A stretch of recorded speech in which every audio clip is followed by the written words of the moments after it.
Good afternoon students, I hope you all are fine. आज हम business studies के अंदर हमारा नेक्स्ट टॉपिक करेंगे, दैट इज़ ऑन इनकॉर्पोरेशन और रजिस्ट्रेशन। ठीक है, हमने लास्ट वीडियो में स्टडी किया था कि प्रमोशन क्या होता है, ठीक है, और प्रमोशन की स्टेजेस हमने स्टडी की थी। हमें पता है कि एक कंपनी के फॉर्मेशन के लिए हमें 3 स्टेजेस को पार करना होता है। First one is our promotion, second one is our incorporation or registration, and third one is our commencement of business. So promotion stage जो है वो हम ऑलरेडी कर चुके हैं। Now is the turn off second stage, that is incorporation और registration. आज हम पढ़ेंगे कि इनकॉर्पोरेशन या फिर जिसे हम रजिस्ट्रेशन भी कहते हैं वो क्या होता है। देखो, कहते हैं the second stage of the formation of A company is incorporation और रजिस्ट्रेशन ऑफ अ कंपनी। कि एक कंपनी को जब हम फॉर्म करते हैं तो उसकी सेकेंड स्टेज कौन सी होती है? उसका रजिस्ट्रेशन, ठीक है, उसका इनकॉर्पोरेशन। अब इसके अंदर क्या होता है? देखो, इसके अंदर कुछ एक्टिविटीज़ जो है उन्हें परफॉर्म करना पड़ता है। रजिस्ट्रार के पास ऑफिस के अंदर डॉक्यूमेंट सबमिट कराने पड़ते हैं, और जब हम इन डॉक्यूमेंट्स को डिपॉजिट कराएंगे, ठीक है, डॉक्यूमेंट्स को सबमिट कराएंगे एक सर्टेन फीस देकर, तब हमें सर्टिफिकेट ऑफ इनकॉर्पोरेशन मिलेगी। ठीक है, एक कंपनी जब ही चलेगी जब उसे इनकॉर्पोरेशन, जो रजिस्ट्रेशन की सर्टिफिकेट है वो मिल जाती है। जब तक कंपनी का रजिस्ट्रेशन नहीं होता है, कंपनी जो है वो फॉर्म नहीं हो सकती, कंपनी जो है वो लीगल पॉइंट ऑफ व्यू से नहीं चल सकती है। तो एक कंपनी के लिए उसका रजिस्ट्रेशन होना बहुत ज़रूरी है। रजिस्ट्रेशन कराने के लिए हमें कुछ एक्टिविटीज़ परफॉर्म करनी पड़ती है, जैसे रजिस्ट्रार के पास डॉक्यूमेंट्स हमें सबमिट कराने पड़ते हैं। फिर रजिस्ट्रार उनको क्या करेगा? उनकी स्क्रूटिनी करेगा, ठीक है। अगर वो सेटिस्फाई हो जाएगा कि ये डॉक्यूमेंट सही है, देन वो हमें सर्टिफिकेट ऑफ इनकॉर्पोरेशन जो है वो इशू करेगा। तो it's our second stage, incorporation और रजिस्ट्रेशन। ठीक है, तो इसके अंदर हम कंपनी का रजिस्ट्रेशन करते हैं। तो देखें कि रजिस्ट्रेशन करने के लिए कौन कौन सी एक्टिविटीज़ को परफॉर्म किया जाता है। The procedure of incorporating A company can be divided in the following part. एक कंपनी का जो रजिस्ट्रेशन है, जो इनकॉर्पोरेशन है, वो कुछ पार्ट्स के अंदर डिवाइड है। ठीक है, इसके अंदर हम क्या करते हैं? कुछ प्रिलिमिनरी एक्टिविटीज़ परफॉर्म करते हैं, फिर रजिस्ट्रार के पास हम डॉक्यूमेंट सबमिट कराते हैं, फिर हम फीस की पेमेंट करते हैं, देन हम कैपिटल सब्सक्रिप्शन भी करते हैं। तो आज हम स्टडी करेंगे प्रीलिमिनरी एक्टिविटीज़, जो स्टार्टिंग की जो एक्टिविटीज़ हैं, ठीक है, जब हम और कंपनी का फॉर्मेशन करते हैं, उसका रजिस्ट्रेशन करवाते हैं, तो हमें कौन कौन सी एक्टिविटीज़ जो है उसे परफॉर्म करना पड़ता है। तो सबसे पहले हमारी प्रीलिमिनरी एक्टिविटीज़ है, ठीक है, इसके अंदर अभी हम पढ़ेंगे। First one is our to decide the place of registered office. सबसे पहले हम क्या करते हैं?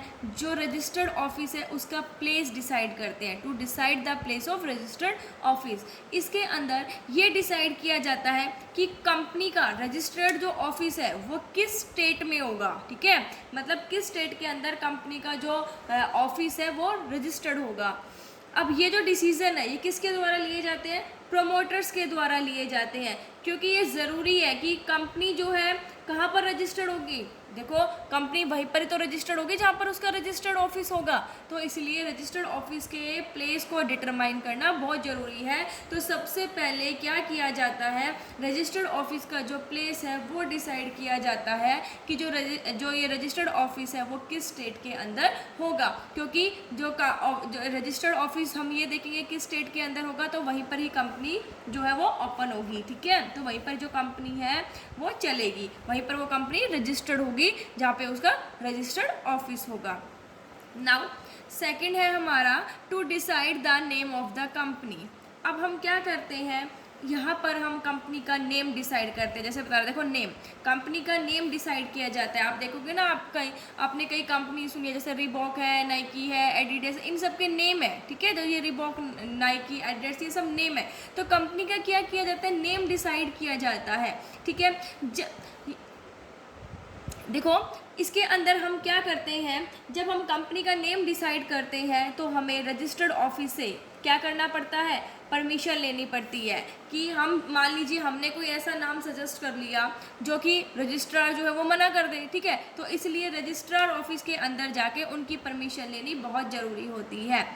चाहे जो कंपनी का नाम है वो कौन सेलेक्ट करता है, ओनर सेलेक्ट करता है, लेकिन जो कंपनी का नाम है वो इंडियन कंपनी एक्ट के जो सेक्शन 20 है, ठीक है, वहीं से हमें क्या होना चाहिए, उसके अकॉर्डिंग जो है वो होना चाहिए। देखो क्या कहता है कि कंपनी का जो नेम है वो ओनर सेलेक्ट करता है, लेकिन होना किसके अकॉर्डिंग चाहिए, जो हमारा इंडियन कंपनी एक्ट का सेक्शन 20 है उनके अकॉर्डिंग जो है वो होना चाहिए, ठीक है। अब हमें किस बात का ध्यान रखना चाहिए कि जो कंपनी का नाम है वो उसके सिमिलर नहीं होना चाहिए जो पहले ही कोई कंपनी चल रही है, ठीक है।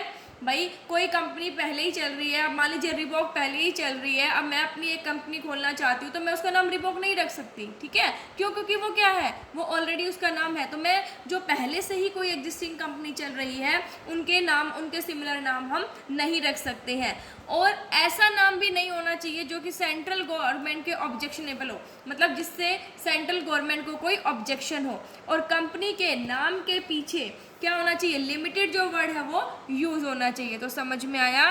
सेकंड स्टेप में हम क्या करते हैं, कंपनी का नेम डिसाइड करते हैं। कंपनी का जो नेम है वो इंडियन कंपनी एक्ट के सेक्शन 20 के अकॉर्डिंग होना चाहिए, ठीक है, जो पहले ऑलरेडी कंपनी चल रही है उसके अकॉर्डिंग नहीं होना चाहिए, ना ही सेंट्रल गवर्नमेंट को उससे कोई ऑब्जेक्शन होनी चाहिए। और कंपनी के नाम के लास्ट में लिमिटेड जो वर्ड है वो यूज़ करना चाहिए।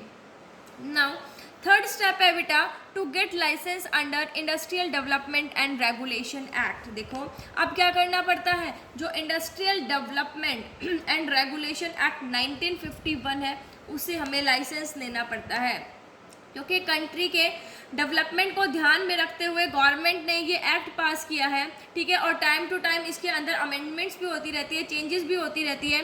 अगर कोई कंपनी ऐसा बिजनेस स्टार्ट कर रही है जिसमें लाइसेंस लेना जो है वो कंपलसरी है, तो इसकी एप्लीकेशन जो है वो क्या करना चाहिए, एक प्रिस्क्राइब्ड फॉर्म में भेजनी चाहिए, ठीक है। अब हम भेजेंगे किसको, किसको भेजेंगे ये एप्लीकेशन, भाई सेक्रेटरी को भेजेंगे, ट्रेड या इंडस्ट्री मिनिस्टर को भेजेंगे, या फिर हमारी गवर्नमेंट ऑफ इंडिया को भेजेंगे। तो सीधी सी बात है कि जो अगर एक कंपनी जो है वो एक ऐसा बिजनेस स्टार्ट करती है जिसके लिए लाइसेंस ज़रूरी होता है, तो उसे क्या करना चाहिए, वो क्या करेगी, वो एक लाइसेंस लेने के लिए प्रिस्क्राइब्ड फॉर्म भेजेगी, एप्लीकेशन फॉर्म भेजेगी, और वो एप्लीकेशन फॉर्म जो है वो सेक्रेटरी को या फिर ट्रेड एंड इंडस्ट्री मिनिस्ट्री को या फिर गवर्नमेंट ऑफ इंडिया को सेंड करेगी।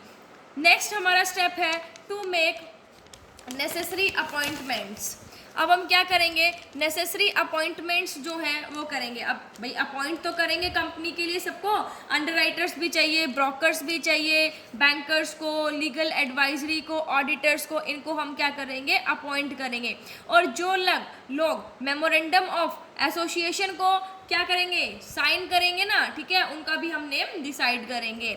तो इसके अंदर नेसेसरी अपॉइंटमेंट्स की जाती है, underwriters, brokers, bankers, legal advisers जो है इनको क्या किया जाता है, अपॉइंट किया जाता है।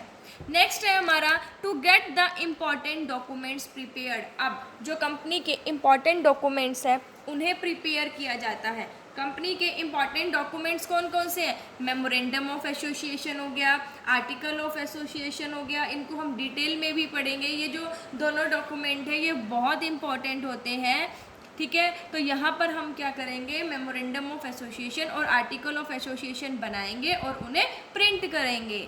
नेक्स्ट हमारा लास्ट स्टेप है इसके अंदर, sending application to the registrar. अब हम जो हमने सारी जो जैसे ये 5 स्टेप्स हैं ये कर लिए ना, अब हम क्या करेंगे बेटा, जो कंपनी का प्रमोटर है वो रजिस्ट्रेशन के लिए जो कंपनी का रजिस्ट्रार है, ठीक है, वहाँ पर क्या करेगा, एक एप्लीकेशन भेजेगा।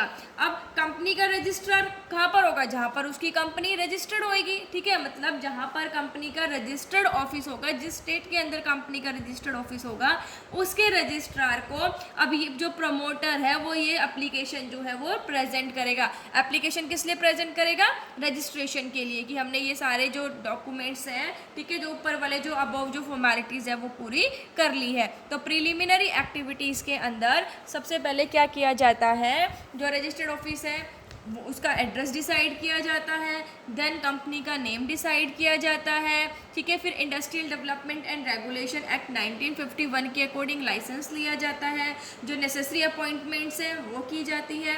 Important documents like memorandum of association and article of association prepared किए जाते हैं एंड प्रिंट किए जाते हैं। उसके बाद रजिस्ट्रार को एप्लीकेशन सेंड कर दी जाती है। तो ये थे हमारी प्रिलिमिनरी एक्टिविटीज़। आई होप आपको समझ में आ गई होगी। Thank you. Stay safe, stay home.